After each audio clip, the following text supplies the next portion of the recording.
Hello दोस्तों, तो आपका स्वागत है हमारे YouTube channel Indian exam maker पर। तो दोस्तों आज हम करने वाले हैं मध्य प्रदेश पुलिस 2023 के टॉप जीके जीएस के ऐसे क्वेश्चन जो आपके एग्जाम पर आधारित हैं। इसलिए दोस्तों एक एक क्वेश्चन को बहुत ही ध्यान से पढ़ना, क्योंकि दोस्तों ये एक एक क्वेश्चन आपके एग्जाम में के लिए बहुत ही इंपॉर्टेंट होने वाला है। और दोस्तों अगर आपको इन क्वेश्चन की दोबारा से प्रैक्टिस करने के लिए पीडीएफ चाहिए होगी तो हम वीडियो के लास्ट में आपको बता देंगे कि ये पीडीएफ आपको कैसे और कहाँ से मिलेगी। तो चलिए दोस्तों, अब ज़्यादा समय बर्बाद ना करते हुए आज की क्लास को करते हैं स्टार्ट। क्वेश्चन नंबर 1, भीमताल झील कहाँ स्थित है? ऑप्शन ए उत्तराखंड, तमिलनाडु, सिक्किम या फिर ऑप्शन डी हिमाचल प्रदेश। तो दोस्तों इसका सही आंसर होगा ऑप्शन ए उत्तराखंड में। दोस्तों ये भीमताल झील उत्तराखंड में स्थित है। और दोस्तों अगर आपने अभी तक वीडियो को लाइक नहीं किया जल्दी से वीडियो को लाइक कर दो और चैनल पर नए हो तो सब्सक्राइब करके नोटिफिकेशन बेल को भी ऑन कर दो, जिससे कि अगली वीडियो क्लास की नोटिफिकेशन सबसे पहले आप लोगों तक पहुंच सके। क्वेश्चन नंबर 2, भारत में पहली जनगणना की शुरुआत कब हुई थी? ऑप्शन ए 1872, 1881, 1951 या फिर 1911। तो दोस्तों इसका सही आंसर होगा ऑप्शन ए 1872। दोस्तों भारत में पहली जनगणना की शुरुआत 1872 ईस्वी में हुई थी। अगर दोस्तों यहीं पर यह पूछ लिया जाए कि भारत में पहली नियमित पूर्ण जनगणना कब हुई थी, तो दोस्तों इसका सही आंसर होगा 1881 में। और दोस्तों अगर इसी जगह ये पूछ दिया जाए कि स्वतंत्र भारत में पहली जनगणना कब हुई थी, तो दोस्तों ये थी 1951 ईस्वी में। दोस्तों इन तीनों को याद रखना।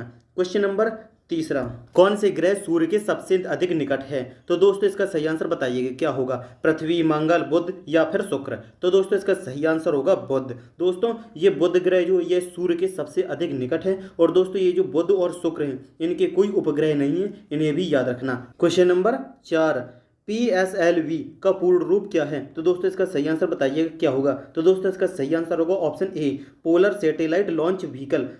दोस्तों PSLV का पूरा नाम है पोलर सैटेलाइट लॉन्च व्हीकल। दोस्तों याद रखना। क्वेश्चन नंबर 5, गौतम बुद्ध का जन्म कब हुआ था? तो दोस्तों इसका सही आंसर बताइएगा क्या होगा। तो दोस्तों इसका सही आंसर होगा ऑप्शन बी 563 ईसा पूर्व में। दोस्तों गौतम बुद्ध का जन्म 563 ईसा पूर्व में हुआ था। और कहाँ हुआ था? तो दोस्तों ये नेपाल के लुम्बिनी गांव में हुआ था। और दोस्तों इनकी मृत्यु के बारे में पूछा जाए कि इनकी मृत्यु कब हुई थी, तो दोस्तों इनकी मृत्यु 483 ईसा पूर्व में हुई थी। इतना याद रखना। क्वेश्चन नंबर 6, टोक्यो किस देश की राजधानी है? तो दोस्तों बताइएगा क्या सही आंसर होगा, जापान, ब्रिटेन, मिस्र या फिर नॉर्वे। तो दोस्तों इसका सही आंसर होगा ऑप्शन ए जापान। दोस्तों ये जो टोक्यो है ये जापान की राजधानी है। क्वेश्चन नंबर 7, मदर टेरेसा को भारत रत्न कब दिया गया? तो दोस्तों इसका सही आंसर बताइएगा क्या होगा। तो दोस्तों इसका सही आंसर है ऑप्शन सी 1980 में। दोस्तों मदर टेरेसा को 1980 में भारत रत्न दिया गया था। और दोस्तों इससे जस्ट एक साल पहले 1979 में दोस्तों इनको शांति का नोबेल पुरस्कार भी दिया गया था। क्वेश्चन नंबर 8, रविंद्रनाथ टैगोर द्वारा रचित जन गण मन को राष्ट्रगान के रूप में कब स्वीकार किया गया? तो दोस्तों क्या होगा सही आंसर, 24 जनवरी 1950, 22 मार्च 1957, 22 जुलाई 1947 या फिर ऑप्शन डी 26 जनवरी 1950। तो दोस्तों इसका सही आंसर होगा ऑप्शन ए 24 जनवरी 1950 को। दोस्तों रविंद्रनाथ टैगोर द्वारा रचित जन गण मन को राष्ट्रगान के रूप में 24 जनवरी 1950 को स्वीकार किया गया था। क्वेश्चन नंबर 9, भारत का वित्तीय वर्ष कब से प्रारंभ होता है? ऑप्शन ए 30 मार्च, 1 अप्रैल, 1 जुलाई या फिर ऑप्शन डी 30 जून। तो दोस्तों इसका सही आंसर होगा 1 अप्रैल से। दोस्तों भारत का वित्तीय वर्ष 1 अप्रैल से प्रारंभ होता है। क्वेश्चन नंबर 10, गुरुमुखी किस भाषा की लिपि है? Option A Hindi, option B Punjabi, Urdu या फिर ऑप्शन डी तमिल की। तो दोस्तों इसका सही आंसर होगा ऑप्शन बी पंजाबी। दोस्तों गुरुमुखी पंजाबी भाषा की लिपि है। और दोस्तों अगर हिंदी की पूछी जाए तो दोस्तों हिंदी की जो लिपि है ये देवनागरी लिपि है। क्वेश्चन नंबर 11, भारतीय थल सेना के केंद्रीय कमान का मुख्यालय कहाँ स्थित है? ऑप्शन ए पुणे, लखनऊ, उधमपुर या फिर ऑप्शन डी कोलकाता। तो दोस्तों इसका सही आंसर क्या होगा? तो दोस्तों इसका सही आंसर है ऑप्शन बी लखनऊ। दोस्तों भारतीय थल सेना के केंद्रीय कमान का मुख्यालय लखनऊ में स्थित है। और दोस्तों ये जो पुणे है यहाँ पर दक्षिणी कमान का मुख्यालय है, यहाँ उधमपुर में उत्तरी कमान का मुख्यालय है और कोलकाता में पूर्वी कमान का मुख्यालय स्थित है। इनको भी अच्छे से याद रखना। Question number 12, Fort William College की स्थापना कहाँ हुई थी? Option A Lucknow, option B Kolkata, Dehradun या फिर ऑप्शन डी पांडिचेरी में। तो दोस्तों इसका सही आंसर क्या होगा? तो दोस्तों इसका सही answer option B Kolkata, Fort William College Kolkata में स्थित है। क्वेश्चन नंबर 13 है, कैबिनेट मिशन किसके समय में भारत पहुंचा था? Option A Lord Mountbatten, option B Lord Wavell, Lord Wellesley या फिर ऑप्शन डी लॉर्ड कर्जन। तो दोस्तों इसका सही आंसर होगा ऑप्शन बी लॉर्ड वेवेल के समय में। दोस्तों ये कैबिनेट मिशन लॉर्ड वेवेल के समय में भारत पहुंचा था। क्वेश्चन नंबर 14 है, मथुरा किस नदी के किनारे स्थित है?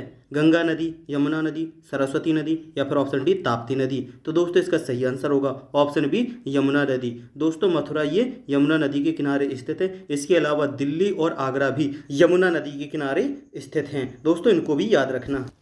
क्वेश्चन नंबर 15 है, 1924 में गांधी जी एकमात्र कहाँ से कांग्रेस के अध्यक्ष बने?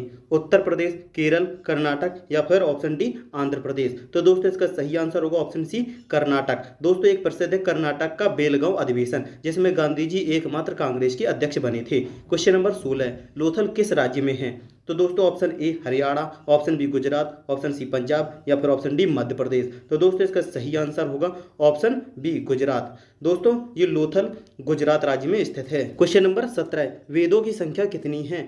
ऑप्शन ए 4, 6, 18 या फिर 8। तो दोस्तों इसका सही आंसर होगा 4। वेदों की संख्या 4 है। ऋग्वेद, यजुर्वेद, सामवेद और अथर्ववेद। और दोस्तों ये जो आपका ऋग्वेद है ये आपका सबसे पुराना वेद है। क्वेश्चन नंबर 18, चंद्रगुप्त मौर्य ने अपने जीवन के अंतिम समय में कौन सा धर्म अपनाया था? बौद्ध धर्म, ईसाई धर्म, जैन धर्म या फिर ऑप्शन डी सिख धर्म। तो दोस्तों इसका सही आंसर होगा ऑप्शन सी जैन धर्म। दोस्तों चंद्रगुप्त मौर्य ने अपने जीवन के अंतिम समय में जैन धर्म को अपनाया था। और दोस्तों इस बौद्ध धर्म को अशोक ने अपने जीवन के अंतिम समय में अपनाया था। इन दोनों को याद रखना।